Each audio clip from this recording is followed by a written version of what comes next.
Bien, hermanos, vamos a continuar estudiando acerca de la revelación del Espíritu Santo.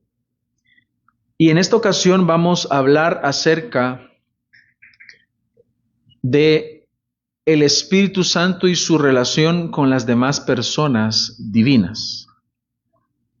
Para poder entender mejor esto, creo que tenemos un recurso muy valioso en nuestra confesión. En el capítulo 2, párrafo 3, de la Confesión Bautista de Fe de Londres de 1689. Y creo que aquí lo define muy bien, por lo tanto lo que vamos a ver es un aspecto confesional, es decir, es parte de lo que nosotros ya hemos adoptado como confesión de fe. Veamos, le voy a dar lectura a este aspecto, luego vamos a ir viendo de dónde es que se desprende cada una de las verdades que vamos a estudiar hoy. Dice nuestra confesión en el capítulo 2, párrafo 3. En este ser divino e infinito hay tres subsistencias.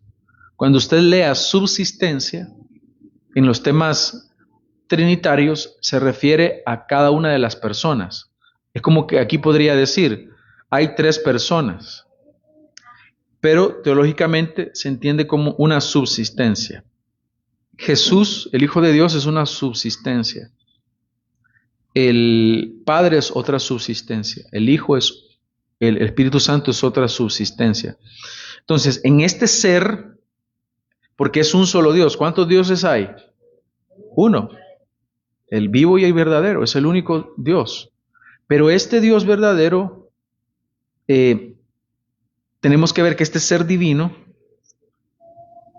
se revela a nosotros en tres personas, es en tres personas, o tres subsistencias. Y luego las menciona el Padre, el Verbo o Hijo, y el Espíritu Santo. No dice el Padre o el Verbo o el Hijo, sino es el Padre, el Verbo o Hijo. Entonces, el Verbo y el Hijo es una designación que se refiere a la misma persona, que sería el Hijo, y el Espíritu Santo, en una sustancia.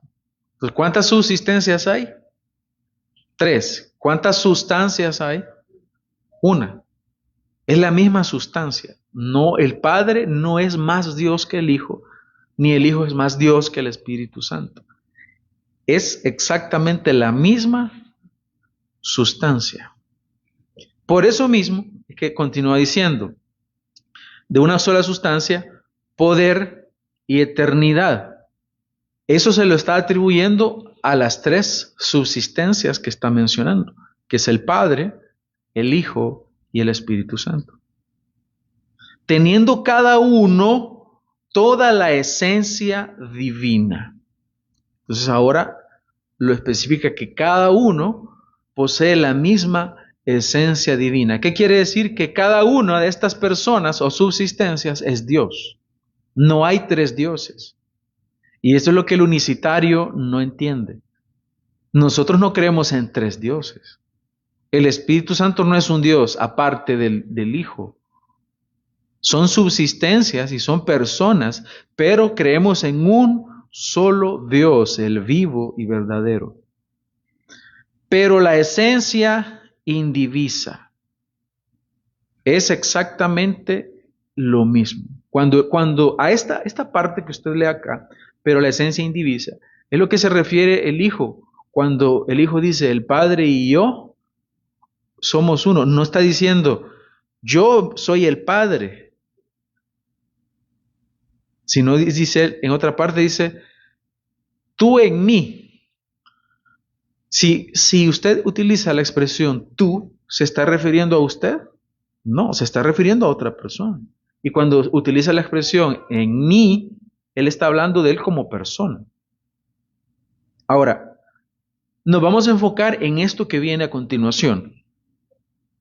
Es un poco confuso, por eso yo me voy a tomar el tiempo y vamos a ir despacio y vamos a tratar de evitar errores en esto, porque yo no quiero que usted vaya a terminar trastornado de esto, sino que yo quiero que usted lo entienda bien.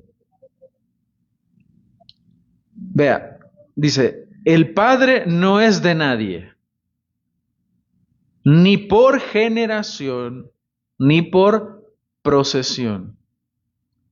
El Hijo es engendrado eternamente del Padre. Y aquí es donde ya empieza la primera dificultad. Cuando usted escucha del Hijo, el Hijo es engendrado. ¿Cómo lo engendró? ¿En qué momento lo engendró? El Hijo es engendrado eternamente del Padre y el Espíritu Santo procede del Padre y del Hijo, lo que se le llama el filioque. Filioque es del Padre y del Hijo.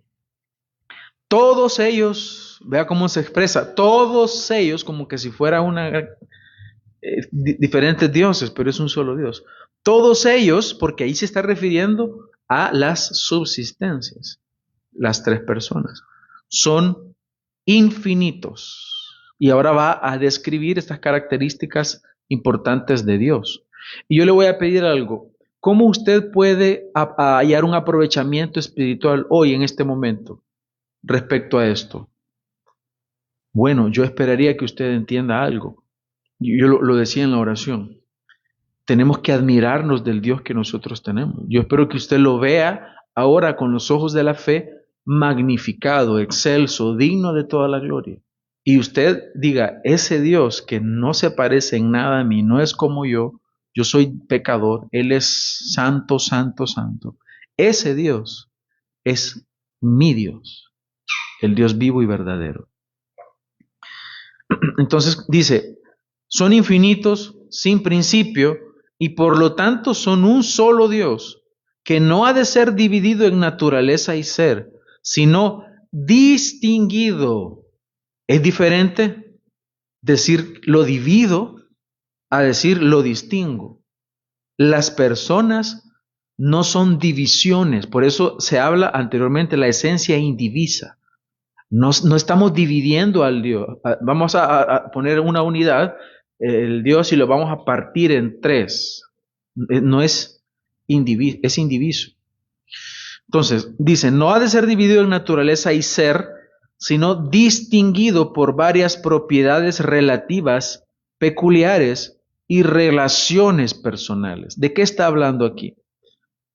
De aquellas acciones que cada una de las personas de la Trinidad realizan.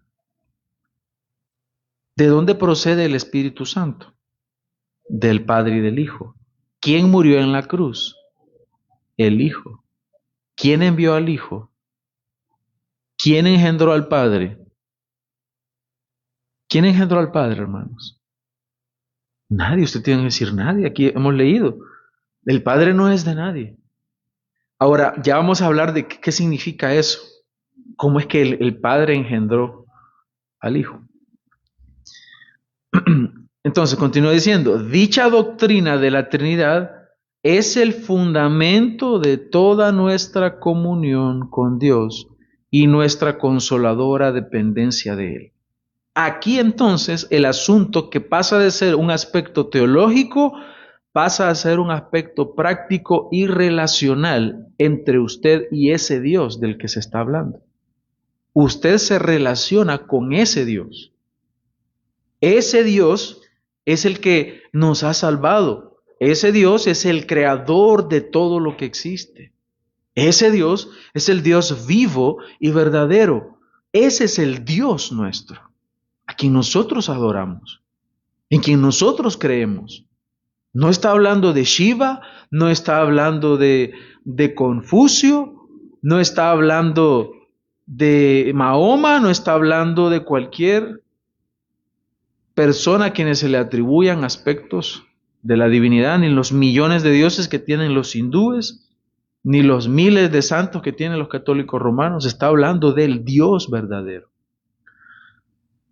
Ahora, este aspecto que estamos viendo no es un aspecto teológico y filosófico inalcanzable y abstracto que solamente un grupo selecto de hombres pueden alcanzar y pueden tener ese pensamiento y entenderlo. Nosotros lo tomamos como un aspecto básico y fundamental de nuestra fe. ¿Por qué? Porque es el centro y la esencia misma de la fe cristiana. No podemos negar o distorsionar estos aspectos, porque si usted altera uno de estos aspectos, usted está hablando ya de otro Dios. No es el Dios de la Biblia. Y por eso muchas personas que van los días domingos a las iglesias van a adorar a un Dios que solo existe en su mente. Por eso es que hay idolatría muchas veces el día domingo. Adoran a un Dios de su mente, adoran a un Dios que ellos mismos se han formado, como aquel becerro de oro que los israelitas, luego que cruzaron el Jordán, que cruzaron el Mar Rojo, perdón, hicieron, elaboraron y dijeron, este es el que nos sacó de Egipto. Así muchos hoy en día se crean un Dios en su mente, lo han distorsionado, lo han alterado. Por eso, tajantemente nosotros decimos, los mormones, no, ellos no son nuestros hermanos. Los testigos de Jehová, no, ellos no son nuestros hermanos. Los unitarios no son nuestros hermanos. Ellos han distorsionado lo que la Biblia dice respecto a Dios. Uy, qué cerrados somos. Sí, somos tajantes con esto. No podemos estar torciendo ni avalando el error de parte de ellos. Tienes que creer en el Dios trino, si no, no puedes ser salvo. Porque entonces estás diciendo, mi Dios es una deidad inventada, es un ídolo. Pero el Hijo de Dios tiene que creer en el Dios que ha sido revelado en la Biblia. No hay otra manera de ser salvo. Solo hay un camino para la salvación. No hay dos caminos ni tres caminos.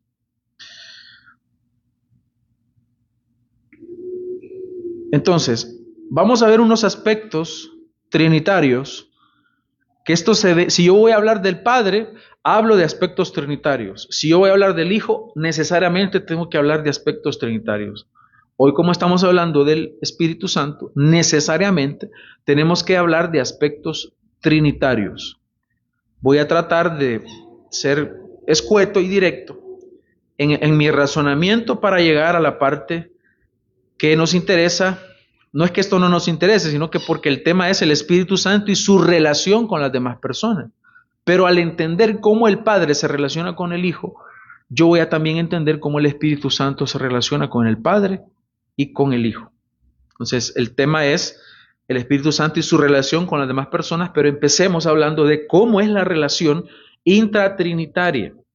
Intratrinitaria es adentro de la Trinidad.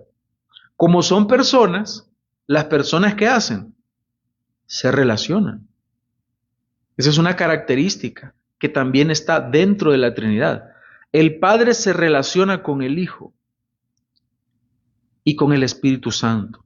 De la misma manera, el Hijo se relaciona con el Padre y con el Espíritu Santo. Y el Espíritu Santo se relaciona con el Padre y con el Hijo. En primer lugar, entonces, debemos de ver que la Trinidad es un solo Dios en tres personas. Un solo Dios en tres personas.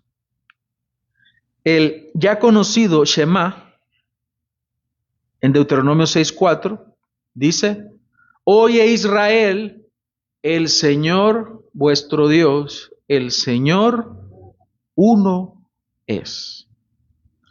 Esta verdad no anula la otra verdad. El Dios vivo y verdadero es uno. Nosotros no decimos adoramos a tres dioses, o como dicen estos falsos cristianos unicitarios, ustedes adoran a un Dios de tres cabezas. No, no adoramos a un Dios, a un monstruo adoran, no. Es un Dios en tres personas. Dice Isaías 45:5, yo soy el Señor y no hay otro. Y esto lo vemos constantemente en el Antiguo Testamento. Hay muchos textos, solo le estoy mencionando algunos, para que usted entienda que la Biblia misma con claridad afirma una unidad esencial. Unidad esencial. ¿Qué significa unidad esencial? Que es uno en esencia. No hay tres dioses, hay un solo Dios. Unidad esencial. Así que nosotros no somos triteístas. Nosotros creemos en la Trinidad, pero no somos triteístas. ¿Cuántos dioses hay? Uno.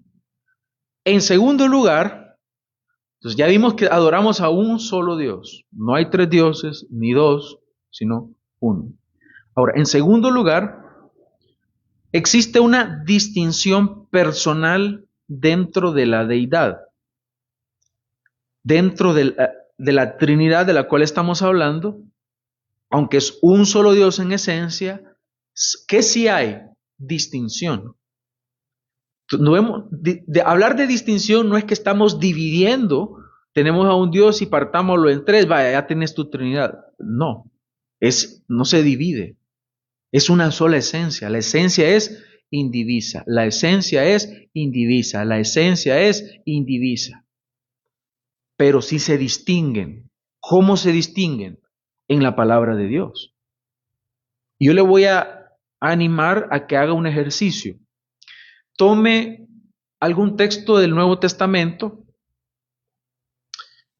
¿Por qué le hablo del Nuevo Testamento? Porque iba a decir, el unicitario va a decir, ya ves, ¿por qué te vas solo al Nuevo Testamento? Porque no está en el Antiguo Testamento. Acuérdense de algo. La revelación es progresiva. Y esto corresponde al aspecto de la revelación que es progresiva.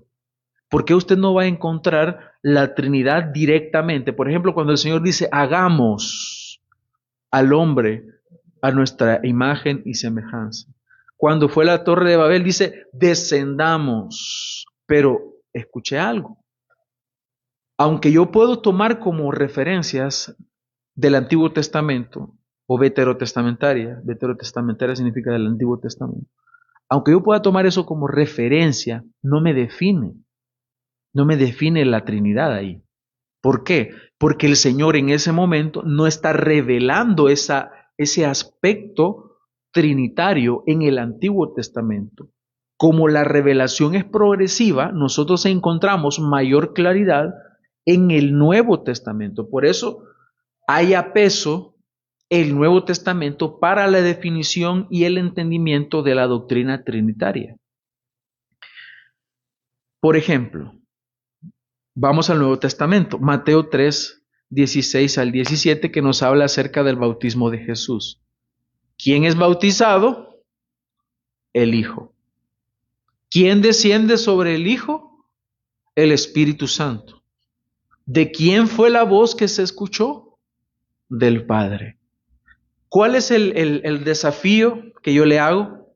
Cuando usted vaya a la Biblia, por ejemplo, usted lea Primera a los Corintios, Segunda a los Corintios, cuando usted lea Primera y Segunda de Tesalonicenses, las cartas pastorales del apóstol Pablo, cuando lea Hebreos, vaya y busque a la Trinidad y la va a encontrar.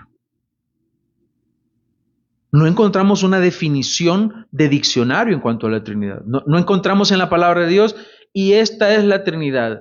Dícese de tal cosa como el diccionario Larousse, ¿verdad? No encontramos así. Encontramos a las personas distinguidas, porque las personas se distinguen. Se distinguen. Porque quien murió en la cruz no es el Espíritu Santo. Y quien fue derramado en Pentecostés no fue el Hijo. Fue el Espíritu Santo quien estuvo ahí. Entonces, debemos de entender eso. Ese es como para poder ver un aspecto trinitario dentro de este subtema que estamos viendo ahorita, que es la distinción, es decir, se distinguen. Y así usted puede hacer el ejercicio. Hay otros que son más claros, textos que nos hablan con mayor claridad respecto a la Trinidad. Por ejemplo, 2 Corintios, capítulo 13, versículo 14. En la despedida del apóstol Pablo, en esta carta, dice, la gracia del Señor Jesucristo, el amor de Dios y la comunión del Espíritu Santo sea con todos ustedes. ¿Qué está mencionando ahí? A las tres personas. Ahora, hay que tener cuidado en el segundo elemento de este texto que se menciona acá, el amor de Dios.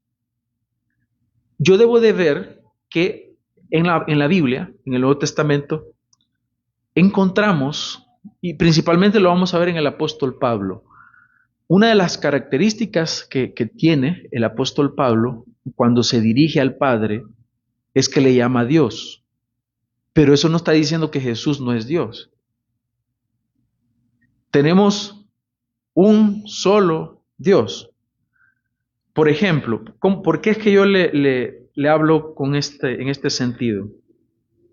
Efesios capítulo 4. Efesios capítulo 4, versículo 4. Dice, ¿me están siguiendo, hermanos? ¿Tienen? Ok. Hay un solo cuerpo y un solo espíritu. Así como, ahí ¿a quién está mencionando? Al espíritu. Vea, hay un solo espíritu, no hay tres espíritus ni dos espíritus, un solo espíritu. Continúa diciendo, así como también ustedes fueron llamados en una misma esperanza de su vocación. Versículo 5, un solo Señor. Ha mencionado el Espíritu Santo, ahora dice un solo Señor. Luego dice, una sola fe, un solo bautismo, versículo 6, un solo Dios y Padre de todos. A eso es lo que yo me refiero. Vea claramente que ahí está la Santa Trinidad. Por eso yo digo, no hay mayor colmo de que un unicitario viva aquí en la colonia Santísima Trinidad. Aquí está tan claro, hermanos.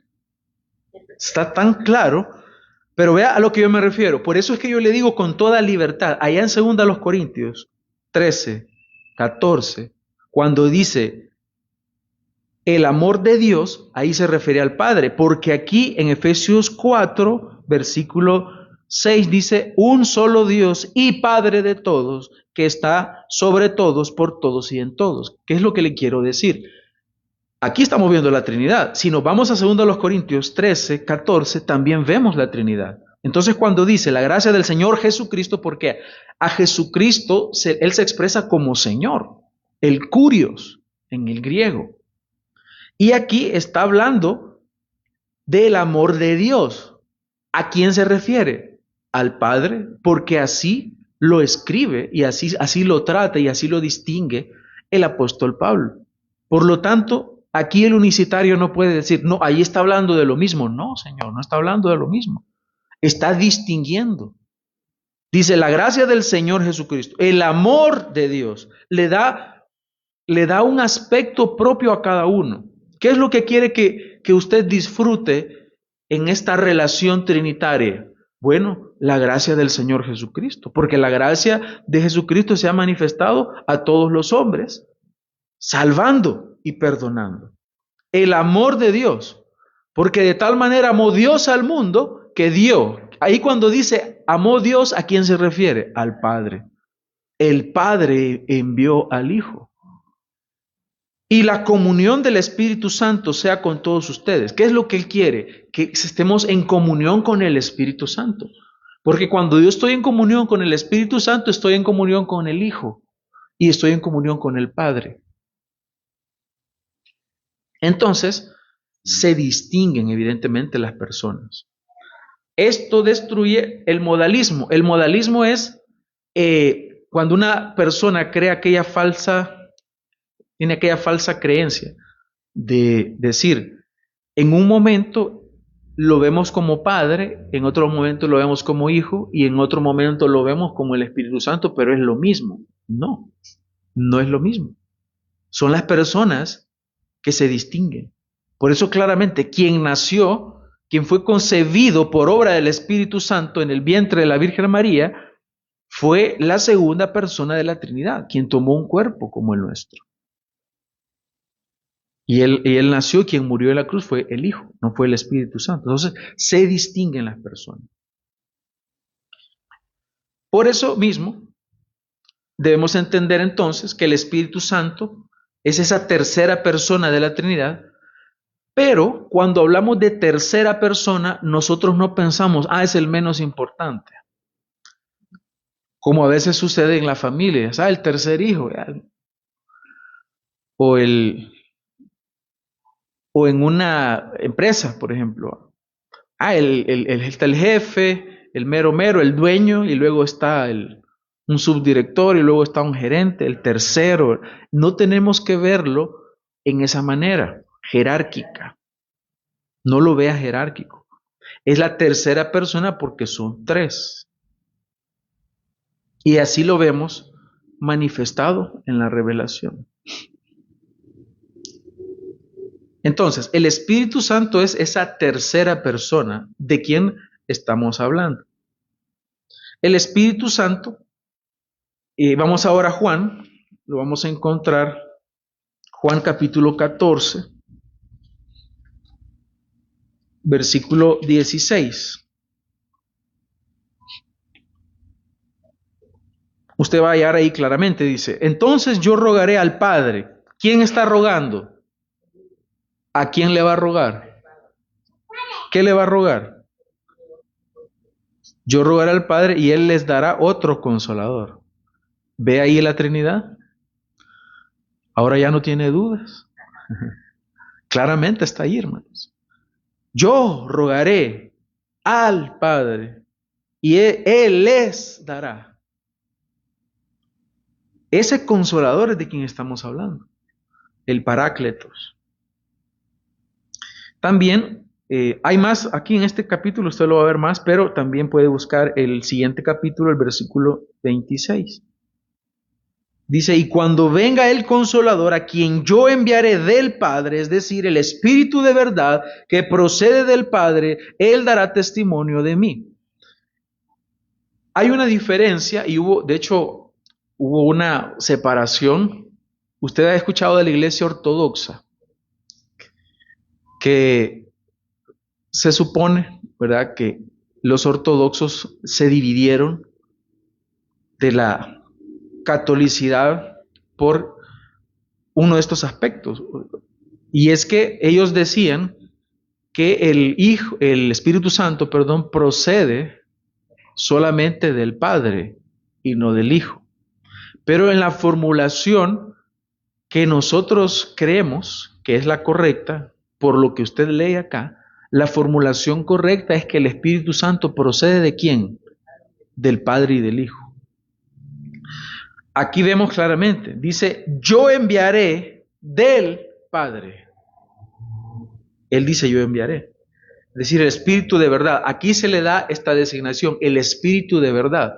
En la Biblia encontramos el Espíritu de verdad, el Espíritu de Dios, el Espíritu Santo, el Santo Espíritu, el Espíritu del Señor o el Consolador. Se está refiriendo a la tercera persona de la Trinidad. Entonces, vemos claramente que es otra persona, otra subsistencia de la misma naturaleza. Veíamos anteriormente, y eso es lo que vimos la semana pasada, que el Espíritu Santo tiene una subsistencia personal. Y bueno, hace 2 semanas veíamos eso, cómo es una persona. La semana pasada veíamos acerca de, ¿cómo es que se llamaba el tema?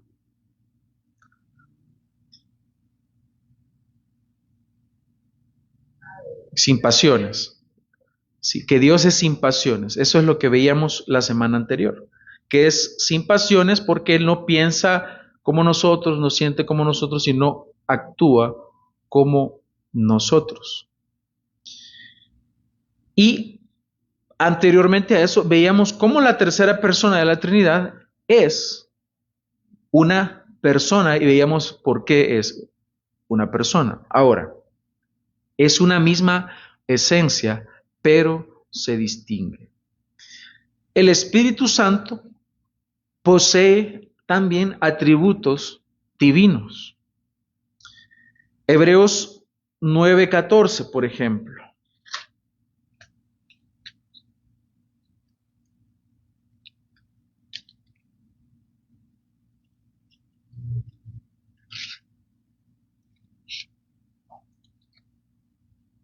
Leemos. cuánto más la sangre de Cristo, quien por el Espíritu eterno, Él mismo se ofreció sin mancha. Ahora, ¿de quién está hablando? De Cristo. ¿Y a quién menciona? Ahora aquí menciona al Espíritu Santo, pero le dice Espíritu eterno. El Espíritu Santo tiene eternidad. También el Espíritu Santo tiene omnisciencia. Busque primero a los Corintios, capítulo 2, versículo 10.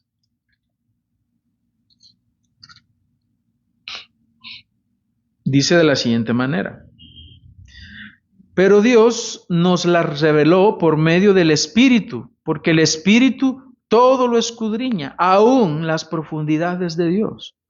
Porque entre los hombres, ¿quién conoce los pensamientos de un hombre sino el Espíritu del hombre que está en él? Asimismo, nadie conoce los pensamientos de Dios sino el Espíritu de Dios. Si conoce los pensamientos de Dios, ¿usted cree que no va a conocer los suyos? ¿No va a conocer lo que va a suceder? Estos atributos, hay más, pero solo voy a mencionar esos. También está la omnipresencia. Pero estos atributos, hermanos, solo los puede tener Dios. Estos no son comunicables. Usted no es eterno en el sentido que lo es el Espíritu Santo. Usted tiene un origen, un principio. ¿Quién creó a Dios? Nadie, correcto, nadie lo creó. Ahora, ya entendimos esos aspectos trinitarios, ahora veamos cómo es que se relaciona entonces el Espíritu Santo de manera intratrinitaria. Veamos cómo es que sucede. Hemos leído, la confesión nos ayuda a eso, a poder entender que el Espíritu Santo procede del Padre. Juan 15:26, el Espíritu de verdad, el cual procede del Padre. Ahora, antes de aterrizar en esto, decíamos que cuando nosotros decimos que el Padre engendró al Hijo, no estamos hablando de que el Hijo tiene un principio, porque es que teológicamente se utiliza la expresión engendró.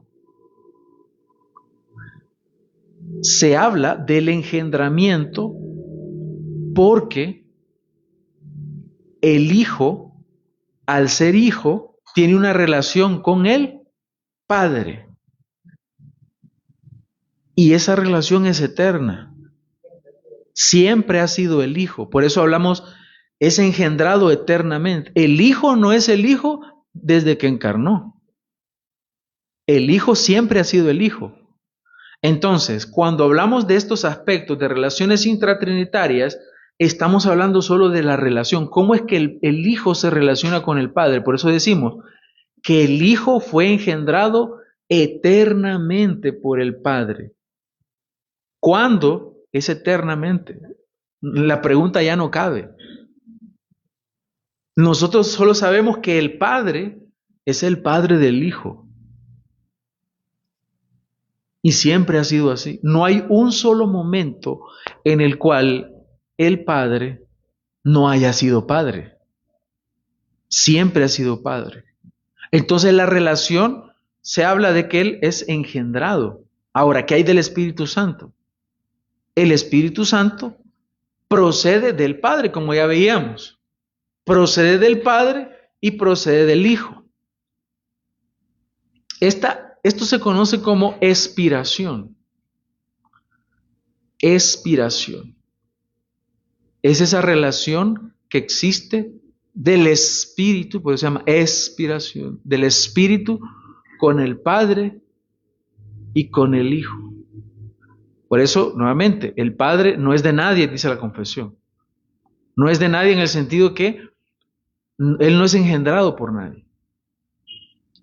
El Hijo procede del Padre. Procede del Padre, no procede del Espíritu Santo en su relación. Y el Espíritu Santo procede eternamente del Padre y del Hijo.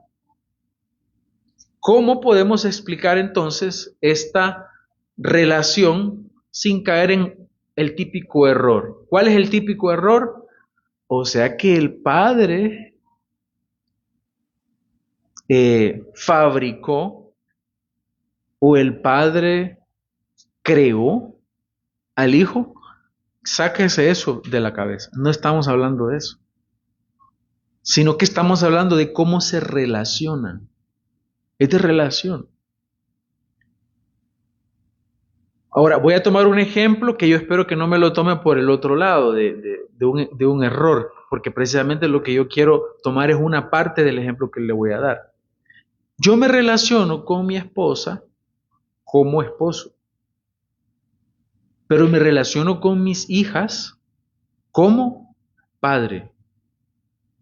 A eso me refiero, a esa relación que hay. Evidentemente, para que ellas nacieran, tuvo que haber una unión entre mi esposa y yo.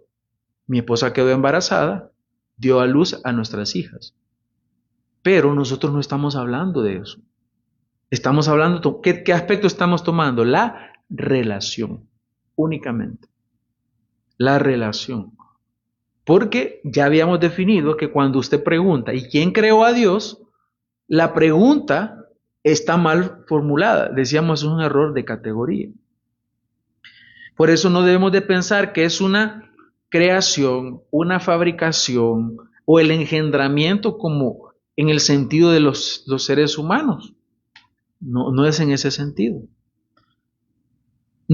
También no debemos de pensar que es una inferioridad en su esencia o en su ser. El Espíritu Santo no es inferior. Esto se conoce como inferioridad ontológica. Cuando usted escuche ontológico significa el ser. Ontológicamente el Espíritu Santo no es diferente al Padre y al Hijo. Así que cuando hablamos de que el Espíritu Santo procede del Padre y del Hijo, no estamos diciendo que es inferior en categoría. Estamos hablando de su relación de ellos. Entonces, es no negociable, hermanos, que el Espíritu Santo no es creado, no es producido en el tiempo, ni es inferior en esencia. El Espíritu Santo es eterno, consustancial con el Padre y el Hijo, es la misma sustancia. A veces los hermanos, los pastores, me saludan y me dicen, hermano, Dios le bendiga, consiervo, me dicen, consiervo. ¿Qué significa consiervo? Que como ellos son pastores, yo también soy pastor, consiervo, es decir, siervo del Señor juntamente como yo. Eso es lo que me quiere decir un hermano que me dice, un pastor que me dice, que me saluda como consiervo. Dios le bendiga, consiervo, me dicen a veces. ¿Qué significa eso? Que somos iguales en la función que nosotros desempeñamos. Ahora, consustancial, ¿qué significa? Es la misma sustancia. Eso es consustancial. ¿Con quién? ¿Somos consustanciales nosotros con el Padre y el Hijo? No. Es el Espíritu Santo consustancial con el Padre y el Hijo. Entonces, ¿qué significa procesión? No procesión que salen llevando un muñeco, ¿verdad? Estamos hablando, se le llama procesión porque procede. A eso de proceder se le llama expiración. La expiración es ese aspecto relacional entre el Padre y el Hijo con el Espíritu Santo, porque es espíritu, expiración. La procesión del Espíritu Santo es una relación eterna dentro del ser de Dios, por la cual Él recibe su subsistencia. Por eso decimos que es una persona del Padre y del Hijo, sin comienzo, sin tiempo y sin creación. Y esta procesión no es un acto, sino que es una relación.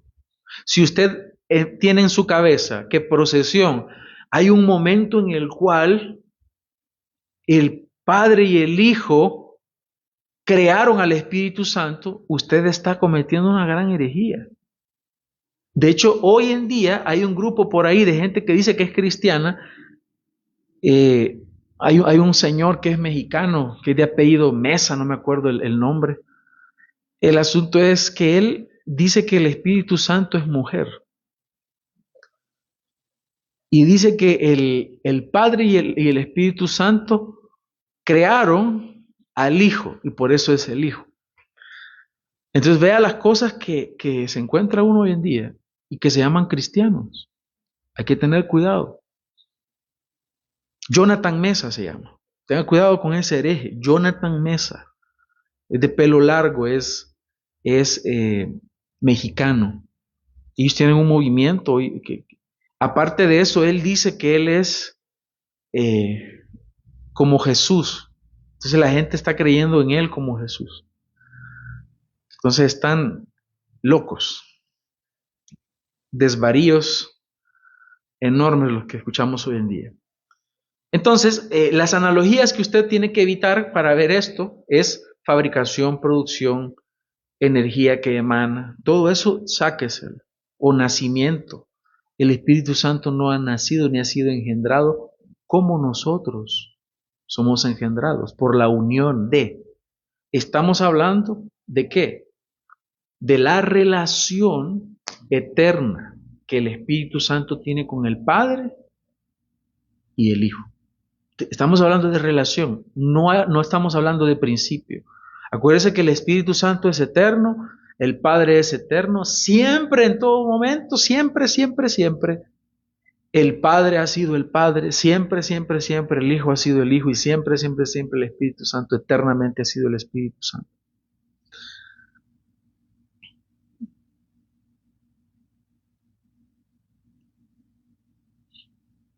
Fundamentos bíblicos, los que veíamos, Juan 15, 26, el Espíritu de verdad, el cual procede del Padre. También dice Gálatas 4:6, Dios envió a nuestros corazones el Espíritu de su Hijo. ¿Puede ver la Trinidad ahí? Dios, se refiere al Padre, envió a nuestros corazones el Espíritu de su Hijo, Espíritu y de su Hijo. También en Romanos 8:9 habla el Espíritu de Dios y el Espíritu de Cristo. Y los que más me gustan eran los de Juan 14:26, pero el Consolador, el Espíritu Santo, a quien el Padre enviará en mi nombre, Él les enseñará todas las cosas y les recordará todo lo que les he dicho. Juan 16:7, pero yo les digo la verdad, les conviene que yo me vaya, porque si no me voy, el Consolador no vendrá a ustedes, pero si me voy, se lo enviaré. Entonces, ¿de quién procede el Espíritu Santo? Del Padre y del Hijo.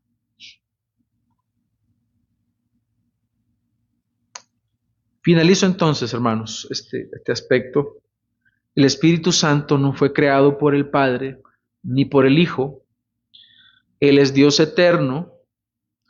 Cuando decimos que procede del Padre y del Hijo, hablamos de una relación eterna que se da dentro de Dios, no de un acto en el tiempo. Por eso el Hijo es engendrado eternamente.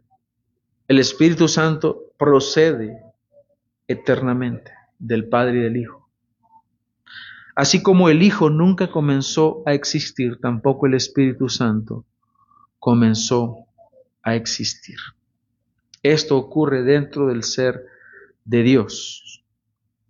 Y eso es lo que nosotros creemos de esta relación que existe entre el Padre, el Hijo y el Espíritu Santo. El Hijo se relaciona con el Padre como Hijo. El Padre se relaciona con el Hijo como Padre. Y el Espíritu Santo se relaciona con el Padre y con el Hijo, siendo el Espíritu Santo.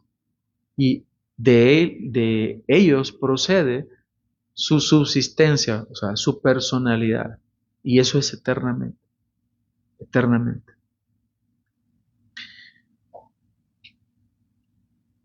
Adoremos entonces a este Dios trino. Asombrémonos del Espíritu Santo.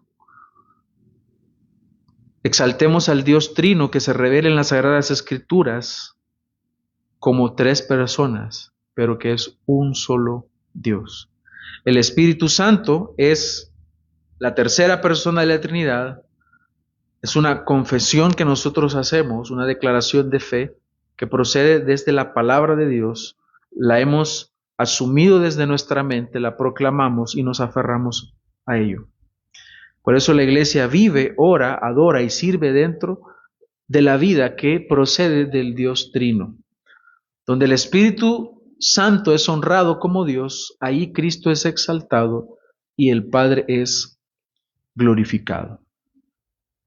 Si el Señor nos lo permite, la próxima ocasión vamos a ver cómo el Espíritu Santo ha actuado en el Antiguo Testamento. Así que nos vamos a quedar acá, hermanos.